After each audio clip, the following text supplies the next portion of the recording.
I'm Laurie Morrison, and I'm going to give you a sneak peek at my next middle grade novel coming up short. I'll read the first chapter of this new book, which comes out June 21st, 2022 from Abrams. Chapter 1. I pound my fist into the worn pocket of my glove and crouch into fielding position. This, right now, is what I live for. It's the softball league semifinals, and we're up 5-4 with one out in the last inning. The other team's center fielder just slapped a perfect bunt down the third baseline, so she's the tying run, standing on first base and ready to take off. But there's no way she's crossing home plate. There's no way we're giving up this lead. One down, Falcons! I shout. Plays to first or second? The cack, cack cheer starts up on our bench and spreads through the bleachers. Cack, cack, cack. Faster and faster, louder and louder, with more and more people joining in. That's the sound actual falcons make when they're protecting their nests. So it's a Butler Middle School thing to yell cack, cack when our teams are protecting a lead. I've never heard the chant get anywhere near this loud at a softball game though, and I freaking love it.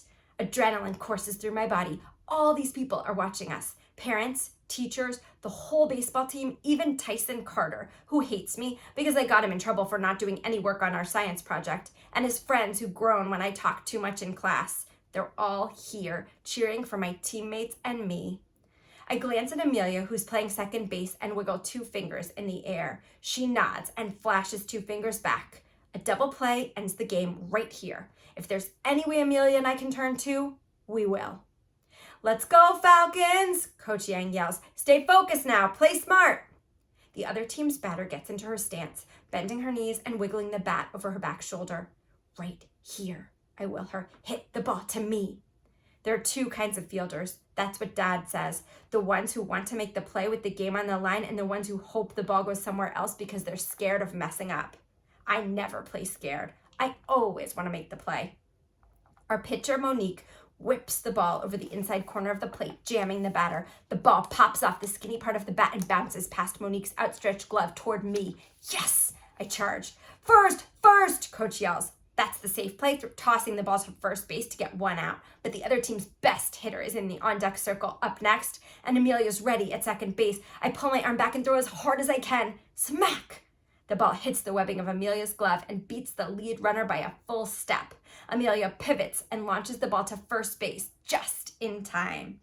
Out! Out! The umpire shouts, pointing to second base and then to first. And I leap into the air and scream my lungs out.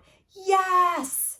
Amelia runs over to do our double play handshake, bumping shoulders and then hips and slapping our gloves together. You've got guts, B, she yells over all the noise. I can't believe you threw to second on a dribbler. It wasn't a dribbler, I protest, even though it kind of was. Amelia whacks my arm with the outside of her glove. It was definitely a dribbler, not that I'm complaining. Behind home plate, Coach Yang is talking to the umpire. Try to turn 2 if the ball is hit hard, go straight to first if it's not. That's her rule, and I broke it. But Dad's the one whose voice I hear in my head when I play softball, and Dad's rule is to trust your gut and never second guess yourself. That's when errors happen, when you let doubt in. I believed I could make that throw, and I did. My best friend Jessie sprints in from center field. That was clutch, Beezy, she yells. We're going to the finals! On the sideline, everyone is chanting, Falcons, Falcons. Xander Berg Thomas is there in the front. I spotted him during warm-ups because I basically have Xander radar, so I always spot him. I didn't let myself look back at him the whole game so I wouldn't lose my focus, but I look now and my already full heart swells. The rest of our teammates pile on top of Amelia, Jessie, and me. I end up at the bottom of a mass of sweaty softball players, and somebody spikes my toes, but I don't even care. There's nowhere else I'd rather be. Great game, Falcons, Coach Yang calls. Let's line up and show our opponents some respect. The other team's waiting, tears streaming down their faces because their season is over. We head over to tell them all good game, and then I scan the crowd for my parents, but I don't see them. They were here in the bottom of the 5th inning. I saw them cheering after I scored a run, but now I see everybody else's families except mine, which makes 0 sense. My parents wouldn't miss this for the world, literally. There's a hand on my shoulder, Coach Yang leading me away from the rest of my team. That was a risky play, B. And okay, there. I see Mom's reddish-brown hair and big sunglasses and Dad's red Falcons hat, white shirt, and softball tie. They're standing way far away, closer to the other team's fans than ours. They've folded up their chairs and packed up all their stuff as if they're in a hurry to take off, which is bizarre. But they're here, waving at me. Dad pulls on his earlobe 3 times. 1, 2, 3. I love you. I do it back fast and then focus on Coach. I need you to play smart, she's telling me. I nod, but I'm not going to say sorry. That's a mom thing, not saying sorry when you haven't done anything wrong. Mom says apologies should be reserved for expressing remorse when you've done something you regret. But girls are conditioned to apologize whenever anyone else is the tiniest bit unhappy, and it strips away our power, apologizing so much. I know the safe play was throwing to first, I say, but I didn't want to give their best hitter a chance to beat us. Coach Yang shakes her head. If one thing had gone wrong, though, if your throw had been a few inches off, or if Amelia hadn't been ready for the ball, we would have given away an out. That could have cost us the game. I take a breath before I speak so I won't sound like I'm talking back. I did check that Amelia was ready. I wouldn't have thrown to second if she wasn't. Coach sighs and finally cracks a smile. It was an impressive play, B. Most high school varsity shortstops can't make a throw like that, and you're in 7th grade. I grin back. Thanks, Coach. I'm practically bursting with pride as I follow her back to the bench, where she congratulates the whole team. We've got a championship game in 2 short days, she tells us, but we'll talk more about that at practice tomorrow. For now, get your stuff and grab your people. Let's head to Luigi's. We all erupt in cheers because Luigi's is where we go to celebrate all our biggest wins. We sit together at the long tables in front and recap the best moments of the game while we stuff our faces with extra cheese pizza. And Coach names a player of the day who gets the game ball as a souvenir and a Nutella-filled dessert calzone. Everybody heads off to find their families. And Jessie adjusts the clips that hold back the front pieces of her long black hair. You think I can get a ride with you? My parents are probably going to want to take the goofballs home. She points to the sideline where her 5-year-old brothers, Jack and Justin, are picking dandelions and shrieking as they rub the yellow part on each other's cheeks. Of course, meet you in the parking lot? Yep. She bounds over to her parents and I swap my spikes for sandals, sling my softball bag over my shoulder, and start walking over to the spot where I last saw Mom and Dad. But when I pass the bleachers, Xander jogs over to me. My skin heats up, my pulse skyrockets, and my stomach goes wobbly because that's what happens whenever Xander Berg-Thomas is nearby. It's been like this since March. One day after spring break, he was wearing a new yellow t-shirt and Tyson kept calling him Sunshine and singing that You Are My Sunshine song. When I looked over, Xander made his eyes wide and shrugged at me like, Tyson's the worst, but what can you do? And bam! Wobbly stomach, too fast heart, giant crush on Xander. Maybe it had always been there under the surface, waiting to activate. I have no clue. Jessie's had a bunch of crushes already, but this is new for me and it's weird. Xander's a little out of breath when he catches up to me. B, hey, great game. You made some sick plays. You've got a cannon for an arm. He reaches out as if he's going to touch my right bicep, but his fingers freeze before they make contact, and he blinks at his hand as if it moved without his permission. His freckly white cheeks turn so pink they clash with his red Falcons t-shirt, and he stuffs his fists into his shorts pockets. He's nervous. I make Xander nervous. Jessie keeps saying he's into me, and I think she might be right. Thanks for coming, I say. He shrugs. I wanted to see you play. You. He could mean all of you, as in the whole softball team, but now his cheeks are even pinker, so I don't think he does. He's standing so close that I can hear his breath go in and out, in and out. I can see the gold glints in his brown eyes and the one tiny tuft of dark brown hair at the back that always stands straight up instead of cooperating with his part. I love that uncooperative tuft of hair. I want to reach up and touch it.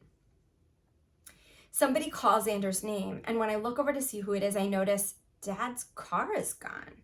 It was right there in the front of the parking lot, and now it's not. Dad would never leave a softball game without me, especially not a game as big as this, but the car is definitely gone. He's been super stressed about work, but he always says I'm more important than any client. I can't think of any reason why he'd just go. 1 minute, Xander calls to his friends, and then he turns back to me. I saw you at the batting cages last weekend with your dad. I don't think you saw me. You were in the zone, but I think you love softball as much as I love baseball. I like that. He winces. That came out so dorky. I don't even know why I said that. Past Xander's left shoulder, Mom's pacing. 2 steps one way, turn, 2 steps the other.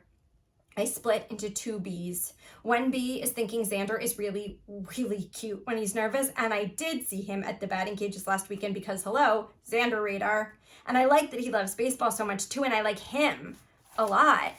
But the other B needs to know where Dad is and why Mom is pacing and what the heck is going on. Worried B wins. It didn't sound dorky. I wish I could keep talking to you seriously, but I have to go. Oh, he says, okay.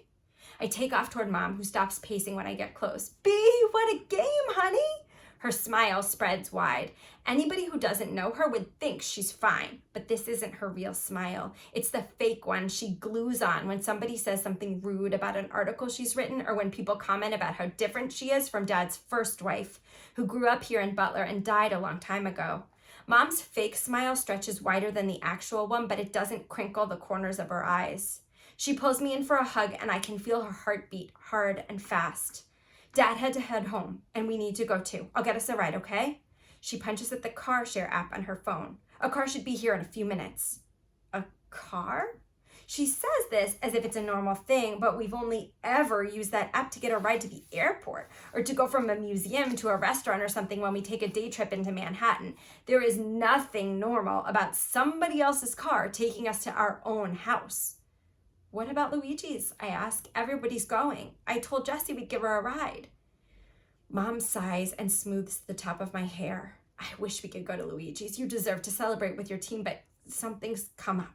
We need to get home now. Somebody else will give Jessie a ride.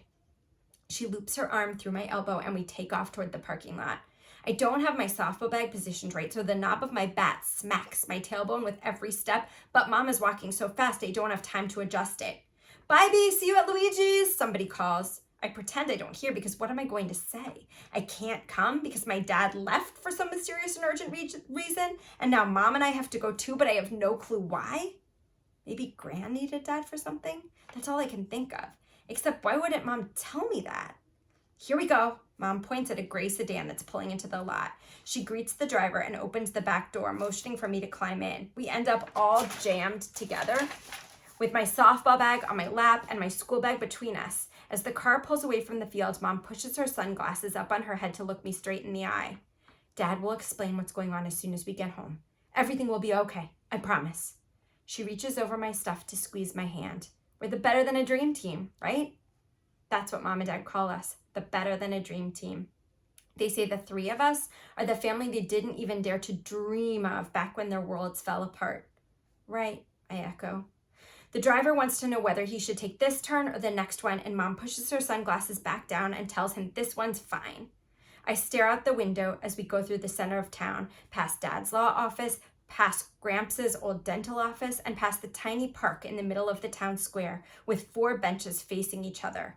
The Bartlett benches, they're called, in honor of Dad's grandpa, my great-grandfather, Benjamin Bartlett, who served 9 terms in Congress and always had time to sit down on a bench for a coffee and a chat with any of his constituents whenever he was in town. If we turned right and crossed under the train tracks, we'd get to Luigi's, but we keep going straight instead. I take out my phone to text Jessie and see her message from 8 minutes ago. Beezy, I can't find the car. Where are you? A new text comes in now from Xander. Are you okay? And then a new text from Jessie pops up too. OMG, B, I'm so sorry. Amelia's mom is taking me to Luigi, so don't worry about that. We'll miss you and we love you no matter what. Then there's a whole line of hearts. I read the words a second time and blink at the screen. No matter what? What? B, Mom's voice is urgent. Put your phone away, please. Why? What's going on? She squeezes my hand again. Dad and I will explain as soon as we get inside.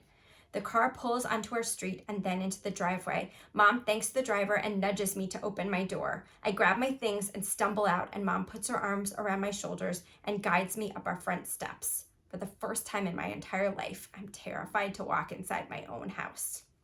And that's the end of chapter 1. I hope you will read Coming Up Short when it comes out this June to find out what is going on and the rest of Bee's story. Thank you and happy reading.